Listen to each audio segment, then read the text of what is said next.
Olá, estudantes, professor James Barbosa, matemática. Estamos aqui para abordar um assunto bem frequente na prova do Enem, que é geometria plana. Sejam todos bem-vindos à aula de hoje. A gente vai trabalhar com alguns conceitos básicos sobre geometria plana e é muito interessante você, estudante em casa, estar revisando esses conceitos e passando aquele limpo, né, verificando a questão de fórmulas para geometria, tá bom? Por quê? Porque a geometria ela vai ser base para a geometria espacial. Então fique atento a essa aula de hoje, faça suas anotações e venha comigo.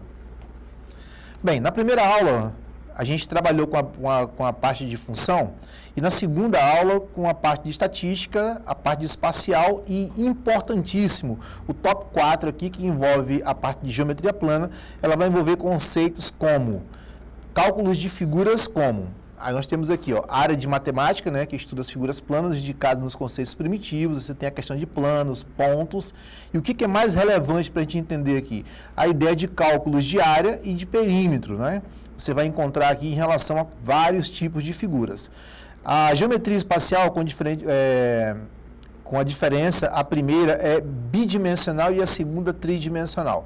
Bem, basicamente o que eu estou propondo aqui é uma ideia de grandeza unidimensional para a geometria plana e o que diferencia ela da geometria espacial é que, no caso da geometria espacial, ela sai de uma grandeza unidimensional e parte para grandezas bi e tridimensionais, tá bom? Na geometria plana, a gente tem uma ideia de perímetro para grandezas unidimensionais, para o cálculo de área para grandezas bidimensionais e para geometria espacial grandezas tridimensionais, tá bom? Que é onde entra aquela parte de volume, capacidade, metros cúbicos, ok? Vem comigo aqui, ó. Ela pode ser aplicada também no campo da física, quando a gente trata da ideia de velocidade constante, tá? Relevante lá no campo do movimento uniformemente variável, tá bom, gente? Vamos verificar alguns conceitos básicos, né? Corresponde a uma superfície, que é a ideia do plano, né? Bidimensional, ou seja, possui duas dimensões, que a ideia seria comprimento e largura. Nessa superfície que se formam as figuras geométricas. Ângulos são formados pela união de dois segmentos de retas a partir de um ponto comum, chamado de vértice do ângulo. São classificados como ângulos de 90, menores que 90, no caso, no último item aqui, né? Gente, isso aqui tem um equívocozinho, tá? Aqui é 90 graus. Um errozinho na escrita, mas tudo certo. Igual, menor e maior que 90 graus, tá bom? São os ângulos reto, agudo e obtuso. Vamos verificar a questão de área. A área de uma figura geométrica expressa o tamanho de uma superfície. Assim, quanto maior a superfície, maior será a sua área. Perímetro. Perímetro corresponde à soma de todos os de uma figura geométrica. Aí a gente cai naquela ideia de que a geometria ela vai trabalhar com vários tipos de figuras, tá bom? Desde círculos a triângulos, a retângulos, quadriláteros, losangos, trapézios, tá bom? São figuras comuns que você precisa se acostumar porque o Enem vai te cobrar também essa relação. Lembrando que a ideia de função ou geometria plana e espacial, esse somatório de itens aí, ele equivale a 20% da prova do Enem. Então, é muito bom você estar se preparando para essa avaliação. Vamos lá. Vamos dar uma olhadinha agora em algumas figuras comuns, tá? A gente tem aqui, por exemplo, a ideia do círculo, do quadrado. O círculo ele vai atribuir a ideia de um raio para você trabalhar, né? A ideia do quadrado de lados iguais, né? Que é bem comum essa relação. Nós temos um triângulo aqui que ele pode ser classificado como isósceles, escaleno e também equilátero, tá bom? Lembrando que todo triângulo ele tem altura e tem a tal da base, né? Nós temos um triângulo retângulo aqui, aí você vai entender como dimensões distintas, né? Ou seja, comprimento e largura são diferentes. Nós temos o losango, onde vai aparecer a ideia da diagonal maior e também da diagonal menor desse losango. Nós temos o pentágono, né? Que é uma figura geométrica aqui que envolve dimensões iguais, né? nas suas laterais. Okay? Só que com 5. Nós temos o hexágono, né? Hexo, né? De 6, né? Então, nós temos 6 lados aqui exatamente iguais, são características dessa figura. E nós temos o paralelogramo, né? Que são figuras que vão trabalhar com a relação muito proximal da ideia do retângulo, que nada mais é do que uma inclinação dessa figura, tá vendo? Então, você pode utilizar a mesma forma para resolver paralelogramo, tá bom? Vamos lá. Os mais conhecidos, a gente tem o triângulo equilátero, né? Aí eu estou pensando aqui numa figura cujo todos os lados são exatamente iguais. Nós estamos falando aqui também na ideia de um triângulo isósceles, né? Professor, o que é um triângulo isósceles? Um triângulo isósceles é uma figura que ela vai te dar, por exemplo, duas dimensões iguais. Imagina um triângulo retângulo qualquer, com dimensões x e x iguais, né? E um outro lado diferente, tá bom?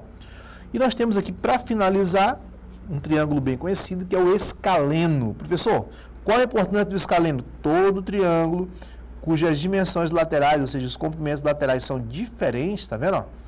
Desde lados até ângulos internos são diferentes, a gente chama de triângulo escaleno, tá bom?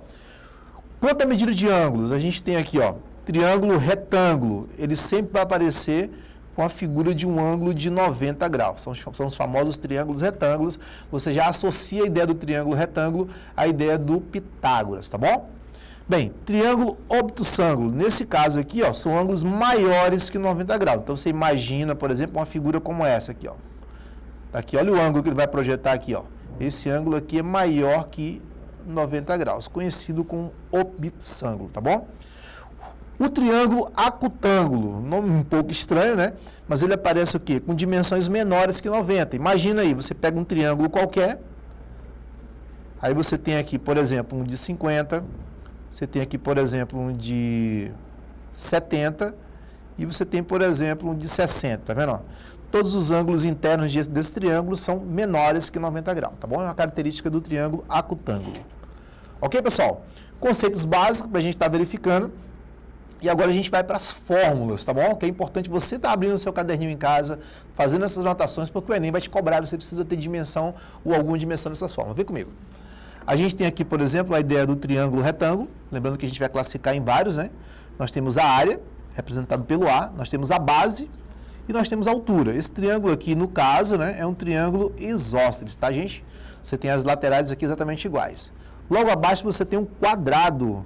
Quadrado é aquela característica única, né? Todos os lados são iguais. Então, a fórmula do quadrado é L ao quadrado, onde o A é a área e o L é lado. Nós temos ainda a ideia do losango, né?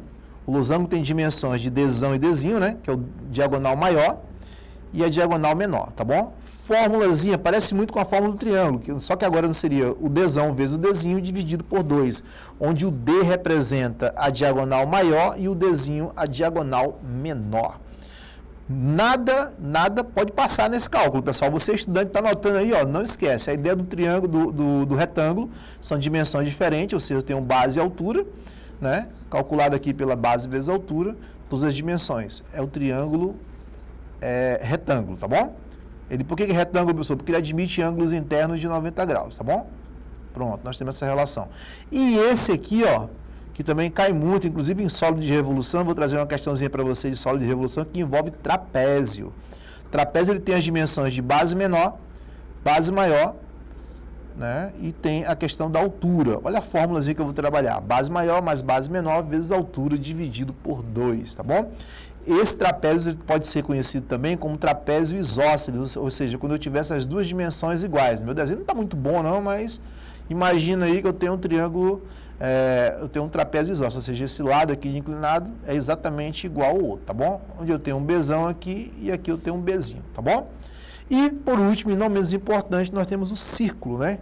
Ou a ideia de o círculo ele vai atribuir a ideia de um raio, sempre a ideia de um raio.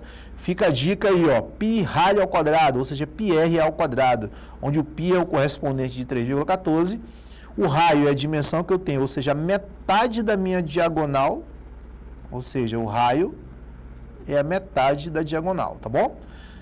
Ok? Aqui você tem as principais fórmulas que envolvem a parte de geometria. Vamos dar uma olhada nas figuras agora para a gente tirar essa informação a limpo, tá bom? Vem comigo aqui. Vamos começar pelo triângulo. O triângulo tem base, no caso um triângulo retângulo, né? E tem altura. Fórmula para revisar, base vezes altura por 2. Nota aí, estudante. No quadrilátero eu tenho lado vezes lado, eu vou obter a fórmula área igual a L ao quadrado. Lembrando que se eu tratar de perímetro aqui, eu tenho 4L, né? Porque já que os lados são exatamente iguais, então você tem um somatório de 4 lados iguais, se envolver a ideia de perímetro. Bem, na próxima, a gente tem a ideia de um retângulo, ou seja, a gente falou sobre isso, são dimensões diferentes, né? E você tem a área, que é base vezes altura. Se eu for mexer com perímetro aqui no retângulo, eu vou ter 2 vezes o A mais 2 vezes o H, tá bom? A fórmula muda um pouquinho porque as dimensões laterais são diferentes. Nós temos o losango, como eu tinha falado anteriormente, ó, a diagonal maior ela corresponde ao Dzão, e a diagonal menor, que esse pedacinho aqui, ó, é o Dzinho. Fórmula, parece muito com a fórmula do triângulo, que é o Dzão vezes o Dzinho dividido por 2. E não menos importante, que a gente tem que ficar lembrando sempre, que é a ideia do trapézio, tá? Queridos, a ideia do trapézio vai aparecer sempre com a ideia da base maior, mais a base menor, vezes a altura, dividido por 2, e a gente vai ter aqui um resumão de todas essas fórmulas, tá bom? Por último, e não menos importante, tá, gente? Essa aqui ela tá caindo sempre no Enem, sempre tá aparecendo uma ou duas questões, é importante porque ela vai cair também em figuras como cone, olha a base, como o cilindro, olha a base de novo do cilindro, tá bom?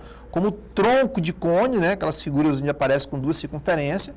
Então, você tem um exemplo envolvendo um cone, um cilindro e um tronco de cone aqui, tá vendo? Ó?